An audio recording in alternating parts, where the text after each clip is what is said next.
Bien, observemos este otro ejercicio que guarda una estrecha relación con el ejercicio demostrado anteriormente, que hacía referencia a la suma de los supremos.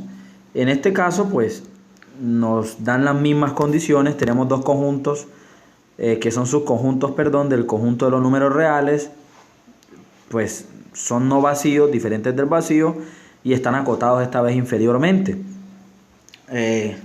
El conjunto A más B se forma sumando elementos de A con elementos del conjunto B. Nos piden probar que el ínfimo, es decir, la mayor de las cotas inferiores, el ínfimo de la suma es la suma de los ínfimos. Entonces, para probar este apartado, al igual que el anterior, debemos basarnos en dos desigualdades. Una, en la que mostremos que el ínfimo de la suma es más pequeño que la suma de los ínfimos, y la otra, donde mostremos todo lo contrario, que la suma de los ínfimos es más pequeño que el ínfimo de la suma, para poder concluir nuestra igualdad.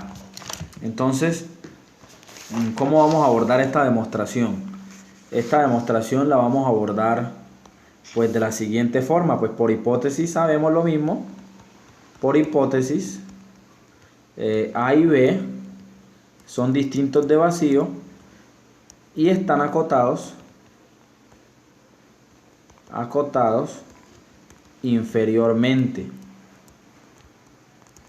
Entonces tengo dos conjuntos diferentes del vacío y acotados inferiormente por el axioma de la completitud. Yo les dije que esa era la clave para hacer este tipo de demostraciones, donde toque probar propiedades referentes al supremo o referentes al ínfimo. Entonces, por axioma de la completez, ¿quiénes están acotados? Pues tanto A como B, pero están inferiormente. Entonces existe el ínfimo de quién, del conjunto A, y el ínfimo de quién, del conjunto B. Por definición de ínfimo, pues, ¿qué podemos decir? Que el ínfimo es una cota inferior y es la mayor de las cotas inferiores.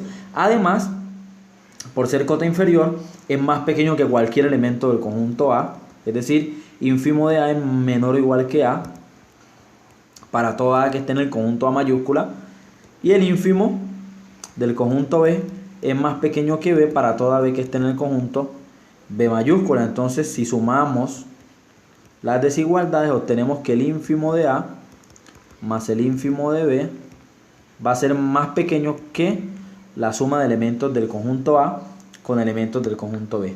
Pero si nosotros miramos, esta suma de ínfimos viene a ser cota inferior del conjunto que se forma de sumar elementos de A con elementos de B. Entonces, nuevamente aplicamos el axioma de la completez para concluir que existe el ínfimo, es una cota inferior y es la mayor de las cotas inferiores. Por lo tanto, el ínfimo de la suma de elementos del conjunto A con elementos del conjunto B va a ser mayor que cualquier otra cota inferior. En este caso en especial, la suma de los ínfimos. Por lo tanto, esto pues se debe cumplir. Así las cosas, el ínfimo de A más el ínfimo de B, la suma de los ínfimos es más pequeña que el ínfimo de ¿quién? De la suma. Y hasta aquí termina nuestro primer apartado. A esto nosotros lo vamos a llamar 1 y vamos enseguida a demostrar nuestro apartado 2. Bien, para demostrar nuestro apartado 2, el apartado 2 que consiste básicamente en demostrar, pues ya demostramos que la suma de los ínfimos es más pequeño que el ínfimo de la suma.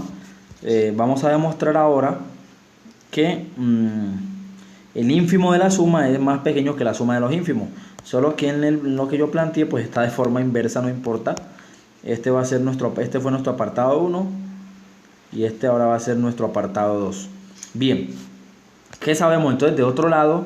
Pues que se estableció en el primer apartado, se estableció que, puesto que dejamos claro que el ínfimo de A más B pues es más pequeño que tomar elementos de la suma del conjunto A con elementos del conjunto B. Entonces pues voy a fijar a A, básicamente es un mecanismo parecido al ejercicio de los supremos. Entonces fijando A y y arbitrariamente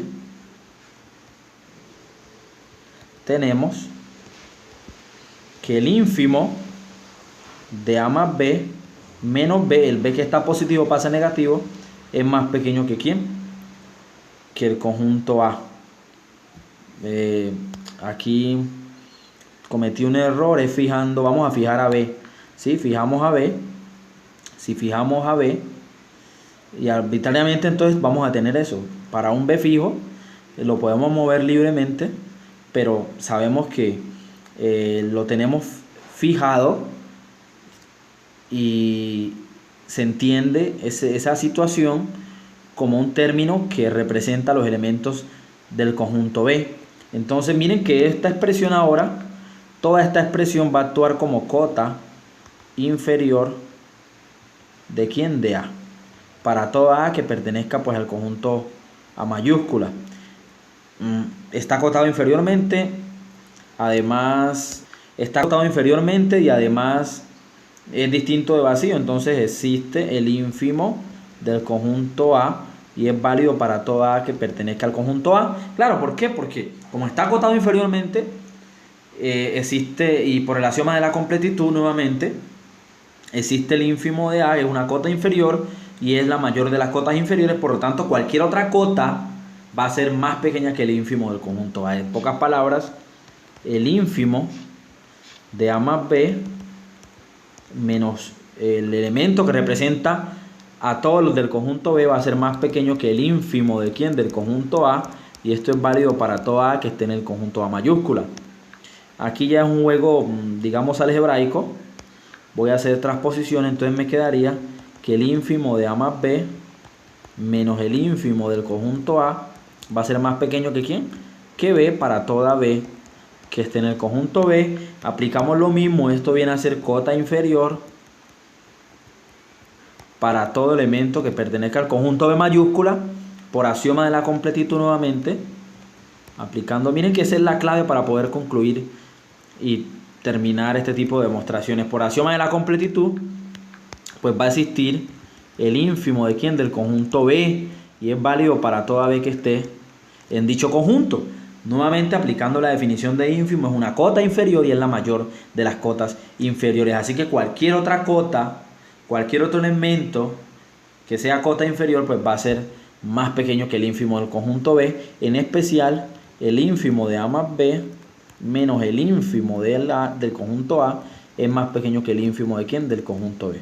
Y organizando las cuestiones, me quedaría que el ínfimo de A más B es más pequeño que el ínfimo de B más el ínfimo de A, o como tú lo quieras llamar, el ínfimo de A más B es más pequeño que el ínfimo de A más el ínfimo de B.